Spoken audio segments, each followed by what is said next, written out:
दोस्तों, आपका फिर से एक बार स्वागत है मेरे YouTube चैनल स्टडी 54 में। दोस्तों देखिए, आपके लिए बहुत सारी मेहनत करते हुए मैं आगे चल रही हूँ, बढ़ती जा रही हूँ धीरे धीरे। देखिए, मैंने आपको पिछले वीडियो में बेसिक इलेक्ट्रिकल में क्या पढ़ाया था, आपको नोड, मेश, सर्किट और लूप क्या होता है इसमें डिफरेंस बता दिया था। बट हमको वो सब नोड और ये सब तो पता कर लिया हमने, बट हमें क्या है कि मैंने सोचा आपके लिए पहले इलेक्ट्रिसिटी चैप्टर पढ़ा दिया जाए। तो इलेक्ट्रिसिटी हेडिंग आपको पढ़ा दूंगी। तो आपको उसमें जो मैं पढ़ाने वाली हूँ रजिस्टर, उसमें रजिस्टर में आपको जब तक इलेक्ट्रिसिटी नहीं आएगा तब तक आप रजिस्टर अच्छे से नहीं समझ पाएंगे। तो इसलिए पहले मैं हेडिंग आपको इलेक्ट्रिसिटी पढ़ा रही हूँ। इलेक्ट्रिसिटी में जो भी मेन हेडिंग है हमारी, वो आपको सारा उसका बताऊंगी, समझाऊंगी। और मैंने जो आपके लिए सोच रखा है कि पहले मैं आपको रजिस्टर करवाऊंगी, उसके बाद रजिस्टर के बाद ऐसे धीरे धीरे एक एक हेडिंग पर बढ़ते जाएंगे। बट मेरी आपसे एक रिक्वेस्ट है कि मैं जो जो टॉपिक पढ़ा रही हूँ उनको आप बार बार रिवाइज़ करते रहिए। और नोट्स तो आप बना ही रहे होंगे, क्योंकि आप नोट्स जो बना रहे हैं उसको अगर आप बार बार नहीं पढ़ेंगे तो आप भूल जाएंगे, और अगर आप भूल जाएंगे तो आगे मैं क्वेश्चन करवाने वाली हूँ। तो क्वेश्चन जब करवाऊँगी तो आप फिर बता नहीं पाएंगे क्वेश्चन का आंसर। इसीलिए आप क्वेश्चन भी अभी से ही, जैसे मैं हेडिंग पढ़ाती हूँ उसी हेडिंग से रिलेटेड आप बुक्स, आपके पास बुक्स होगी, JB गुप्ता की होगी या फिर RK राजपूत की होगी, ये सब बुक्स होंगी। आप 2 बुक्स तो होंगी ही आपके पास। इनमें आप इन्हीं हेडिंग से रिलेटेड क्वेश्चन आप छांटिए। फिर उन क्वेश्चन को आपसे कौन कौन से क्वेश्चन आ रहे हैं, कौन कौन से क्वेश्चन नहीं आ रहे हैं, तो उन क्वेश्चंस को आप बार बार प्रैक्टिस करिए, लगाइए। कहाँ पे प्रॉब्लम आ रही है उसको कमेंट बॉक्स में मुझे बताइए, ताकि मैं आपकी प्रॉब्लम्स को सॉल्व कर सकूं। तो दोस्तों देखिए, नेक्स्ट हम बढ़ते हैं इसी के साथ। ये चैप्टर हमारे लिए इसलिए बहुत ही ज़्यादा इम्पॉर्टेंट है क्योंकि एग्ज़ाम के पॉइंट ऑफ व्यू से ये इसलिए मोस्ट हो जाता है क्योंकि इलेक्ट्रिसिटी से हमारे लिए चार्जेस वगैरह वैल्यू पूछ लेता है कि प्रोटॉन पे कितना चार्ज होता है, इलेक्ट्रॉन पे कितना चार्ज होता है, या इलेक्ट्रॉन क्या होता है, प्रोटॉन क्या होता है, उसमें चार्ज होता है या नहीं होता है।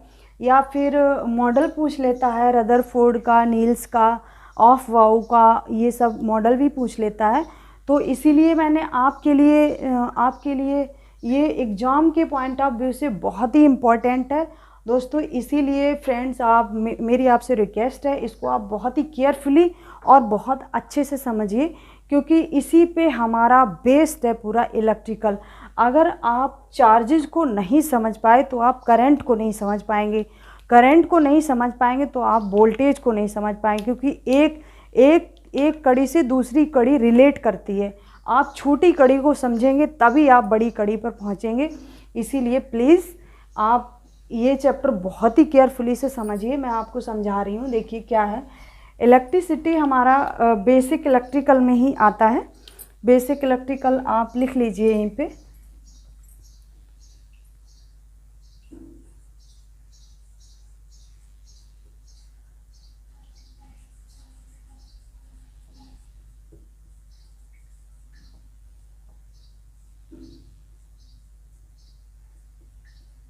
बेसिक इलेक्ट्रिकल के मैंने आपको 2 वीडियो अपलोड किए हैं।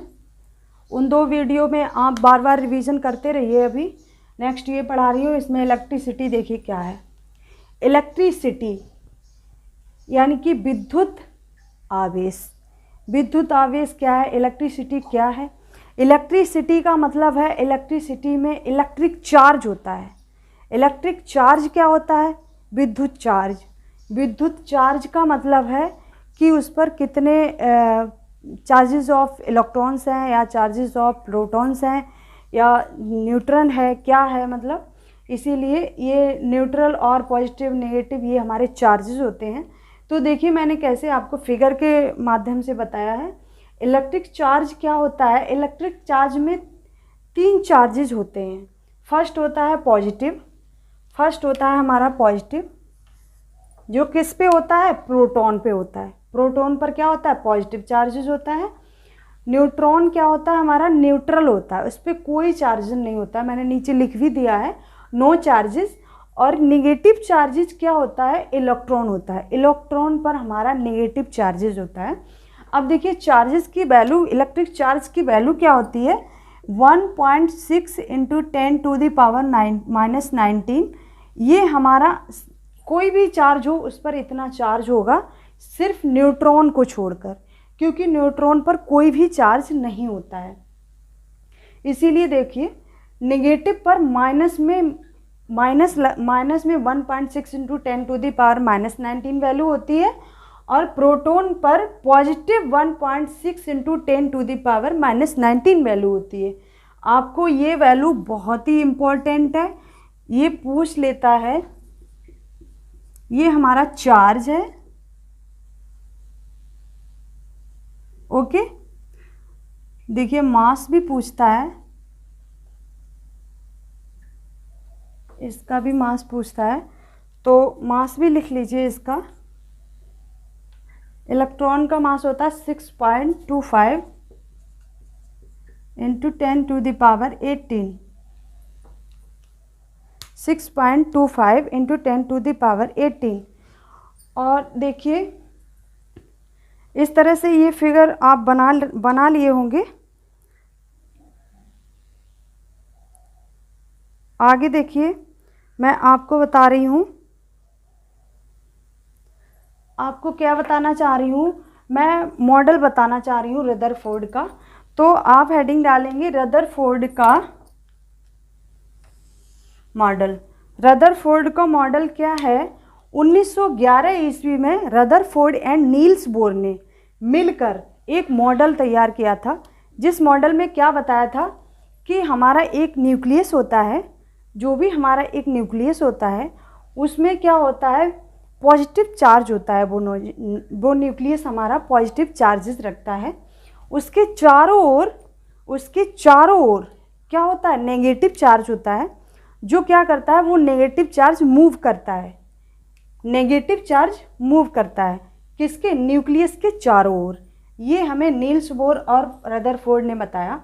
अब देखिए मैंने आपके लिए यही चीज़ लिखवाई है।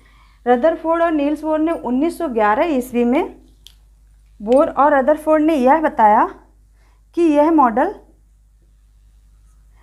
मॉडल सौर मंडल के मॉडल जैसा बताया गया है। ये सौर मंडल के मॉडल जैसा कैसा बताया है, देखिए सौर मंडल क्या है, हमारा एक परवलयाकार आकृति है, जो क्या है, दीर्घ वृत्ताकार आकृति में ही हमारे सारे ग्रह क्या हैं, सारे ग्रह मूव करते हैं। सारे जितने भी हमारे ग्रह हैं वो सारे उस ऑर्बिट के चारों ओर मूव करते हैं। तो वही सिद्धांत हमारा न्यूक्लियस में लागू होता है, परमाणु में लागू होता है। तो देखिए परमाणु में जो हमारा ये बताया है कि इलेक्ट्रॉन की सर्कुलर मोशन क्या है, इसके सर्कुलर मोशन, चारों ओर मूव करना, इसके चारों ओर मूव करना। ये सर्कुलर मोशन के लिए आवश्यक सेंट्रीफ्यूगल फोर्स, जो आवश्यक सेंट्रीफ्यूगल फोर्स का मतलब है अविकेंद्रीय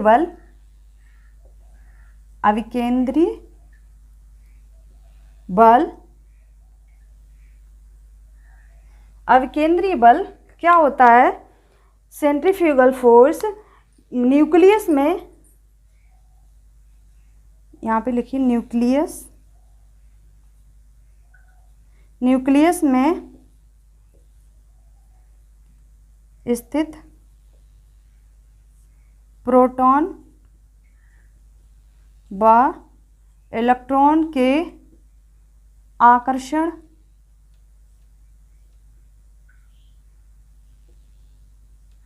बल के कारण मिलता है। किसके कारण मिलता है, आकर्षण बल के कारण। किसमें आकर्षण बल होता है, इलेक्ट्रॉन और प्रोटॉन में। तो इलेक्ट्रॉन और प्रोटॉन में क्यों आकर्षण बल होता है, क्योंकि उसमें एक पॉजिटिव चार्ज रखता है और एक निगेटिव चार्ज रखता है। जब दो हमारी कोई भी प्रॉपर्टी हो मटेरियल की, जब वो हमारी एक पॉजिटिव होती है और एक निगेटिव होती है, तो वो आपस में रिपल करते हैं। आपस में रिपल का मतलब प्रतिकर्षण करते हैं।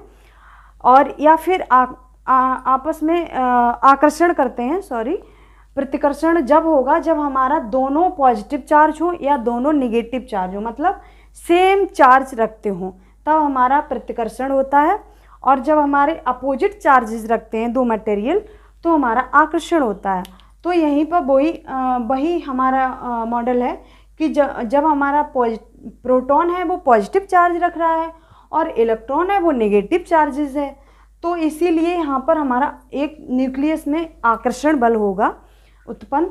जो आकर्षण बल प्रोड्यूस होगा उसी के कारण क्या होता है कि सर्कुलर मोशन होता है। उसी के कारण क्या होता है, इलेक्ट्रॉन सर्कुलर मोशन करने लगते हैं। अब देखिए मैं आपको समझाना चाह रही हूँ किस तरह से सर्कुलर मोशन करेंगे।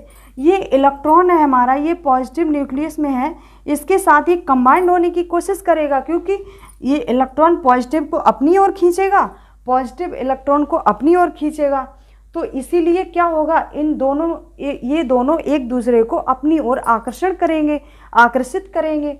तो आकर्षित करने की वजह से ही ये दोनों एक दूसरे को अपनी ओर अट्रैक्ट करने की वजह से ही इसमें क्या होता है, अब आकर्षण बल प्रोड्यूस होता है। आकर्षण बल से ही ये क्या है, इलेक्ट्रॉन इधर उधर मूव करने लगते हैं, क्योंकि एक दूसरे के साथ कंबाइंड होना चाहते हैं। इसीलिए क्या होता है, सर्कुलर मोशन होने लगता है। ये सर्कुलर मोशन जब होने लगता है तो उन्होंने ये भी बताया है कि हमारा जो न्यूक्लियस होता है उसके चारों ओर ऑर्बिट होते हैं, कुछ ऑर्बिट होते हैं। उन ऑर्बिट्स का नाम उन्होंने n बराबर 1 2 3 मान लिया है।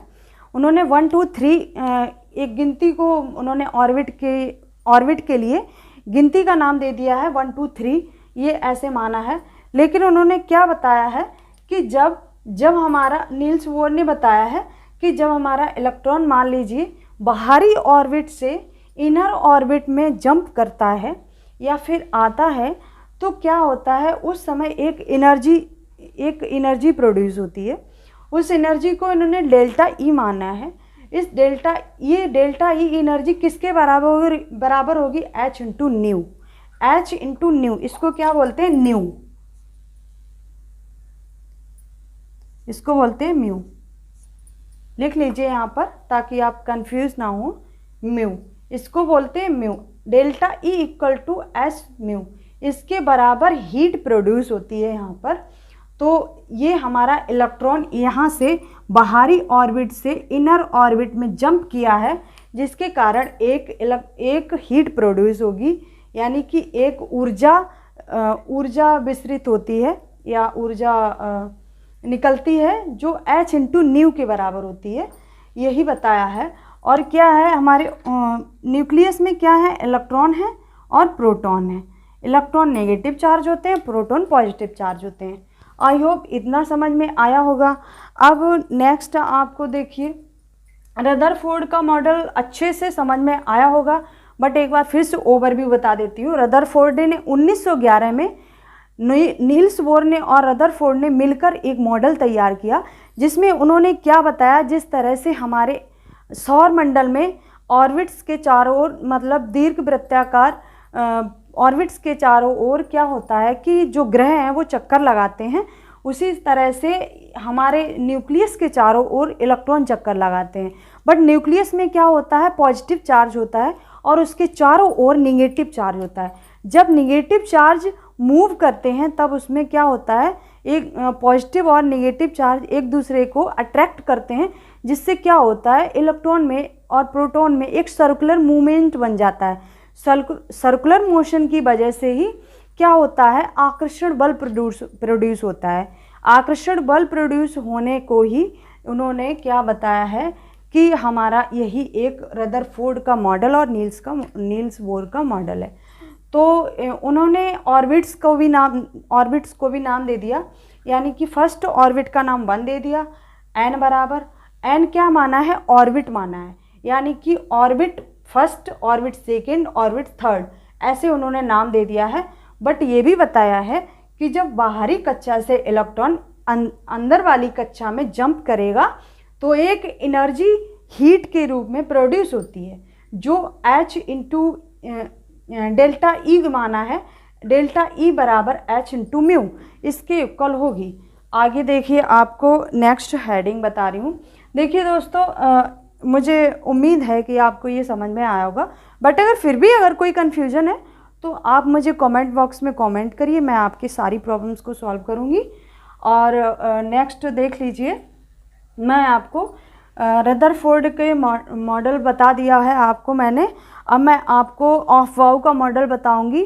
ऑफ वाउ का मॉडल और सफ़रफील्ड ने क्या बताया है, उसी में ऑफ वाउ ने क्या इंक्रीजमेंट कर दिया है, ये आपको बता रही हूँ। तो देखिए, नेक्स्ट हेडिंग आप डालेंगे। नेक्स्ट आपको पढ़ना है इलेक्ट्रिसिटी में ही हमारा क्या चल रहा है,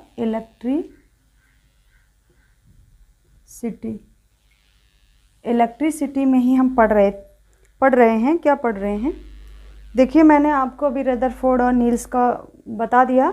आगे देखिए क्या पढ़ना है कि इसी में एक रूल्स हमारा ऑफ वाउ का है। ऑफ वाउ रूल्स में क्या बताया है, ऑफ वाउ रूल्स में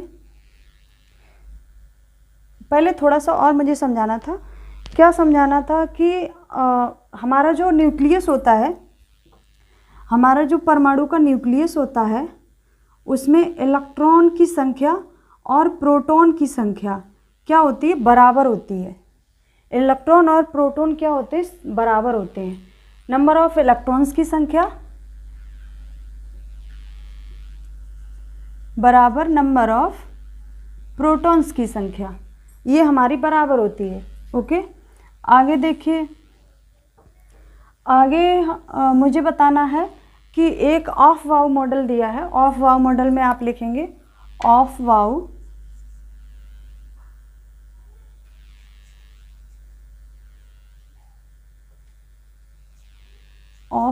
मॉडल। ऑफ वाउ मॉडल में आपको ऑफ वाउ ने क्या बताया है, देखिए ऑफ वाउ ने एक फॉर्मूला दिया है ऑर्बिट्स में पता करने का कि कितने इलेक्ट्रॉन उसमें रह सकते हैं, किस ऑर्बिट में कितने इलेक्ट्रॉन रहते हैं। तो ये चीज़ बताने के लिए एक उन्होंने फार्मूला दिया है 2n²। इससे आप इस फार्मूले में n की वैल्यू जैसे जैसे आप रखते जाएंगे वैसे वैसे आपको पता लगता जाएगा। और देखिए उसमें एक उन्होंने बताया है कि कुछ ऑर्बिट होते हैं जैसे कि KLMN, इनमें क्रमशः 2, 8, 18, 32 इस तरह से इलेक्ट्रॉन मूव करते हैं। इस तरह से दो पहले ऑर्बिट में K में 2, L में 8, M में 18 और N में 32, इस तरह से ऐसे ऑर्बिट में हमारे इलेक्ट्रॉन्स इतने मूव कर सकते हैं। इससे ज़्यादा इलेक्ट्रॉन KLMN इतनी कक्षाएं जो बताई हैं उनमें हमारे इससे ज़्यादा इलेक्ट्रॉन नहीं रह सकते हैं। तो ये बताया है इन्होंने। अब देखिए जैसे कि उन्होंने ये फार्मूला दिया हमारा 2n², तो हमने n की वैल्यू मान लिया 1 है, तो हम 2n² यानी कि 2 ही आएगा, 1 का स्क्वायर करेंगे 2 आएगा। अब n की वैल्यू हमने 2 मानी है तो 2 × 2 का स्क्वायर यानी 2 दूनी 4, दूनी 8। अब देखिए n की वैल्यू 3 मानेंगे तो 2 × 3 का स्क्वायर, तो 3 3 जा 9, 9 2 जा 18। ठीक है, तो जैसे कि मैंने बताया 2, 8, 18, उसी तरह से 2, 8, 18 और इसी तरह से n की वैल्यू 4 रखेंगे तो 4 का वर्ग करेंगे, 4 चौक 16 दूनी 32, यानी कि इसी तरह से ये 32 भी मिल जाएगा हमें। तो इस फॉर्मूले से हमें ये ऑर्बिट्स में इलेक्ट्रॉनों की संख्या पता कर सकते हैं हम। तो उन्होंने ऑफ वाउ ने हमें ये मॉडल बताया है, यही ऑफ वाउ का मॉडल है, कुछ खास नहीं है। बस इतना हमें ज़रूरी याद रखना है कि इलेक्ट्रॉन्स और प्रोटॉन्स की संख्या नाभिक में, न्यूक्लियस में बराबर होती है। बस इतना याद रखिए आप। ये हमारा ऑफ वाउ का मॉडल हो गया। अब देखिए नेक्स्ट, देखिए आप पॉली का मॉडल, पॉलीज़ का अपमार्जक का सिद्धांत आपने सुना होगा, पॉलीज़ का अपमार्जक का सिद्धांत। उसमें क्या बताया उन्होंने बताया है कि Fe बराबर Fm। Fe यानी कि जो इलेक्ट्रॉन का जितना हमारा फोर्स लगेगा और जितना उसका द्रव्यमान होगा वो दोनों बराबर होते हैं। तो नेक्स्ट देखिए, मैं आपको बता रही हूँ, ये अफवाह मॉडल आप लिख लीजिए या स्क्रीनशॉट ले लीजिए। आगे मुझे आपको समझाना है,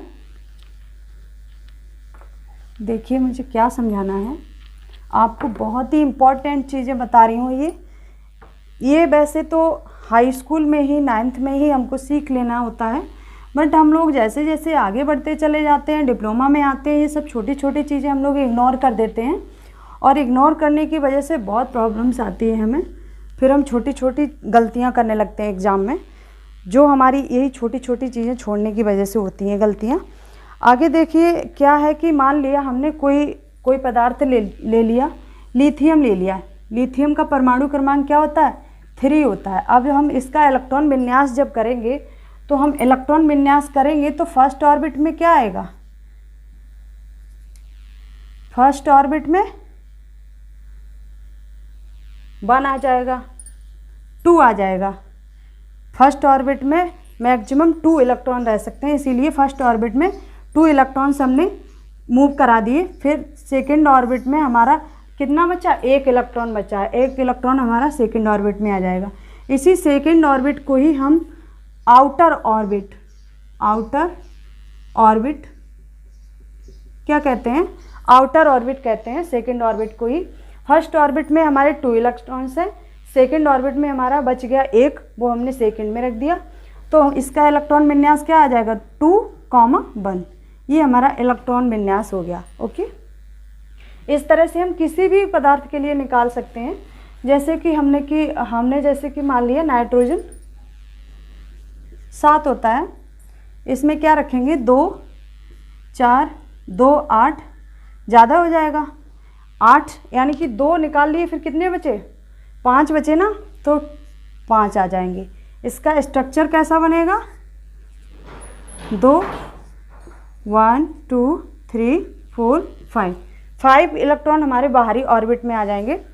इस तरह से देखिए हमने इलेक्ट्रॉन विन्यास आपको बता दिया है करना, किस तरह से आप किसी भी पदार्थ का, किसी भी मटेरियल का आप इलेक्ट्रॉन विन्यास करेंगे। इस तरह से कोई भी संकेत आप ले लीजिए, हाइड्रोजन, नाइट्रोजन, कार्बन, या फिर कोई भी ले लीजिए, XYZ, आप इस विधि से इलेक्ट्रॉन विन्यास कर सकते हैं।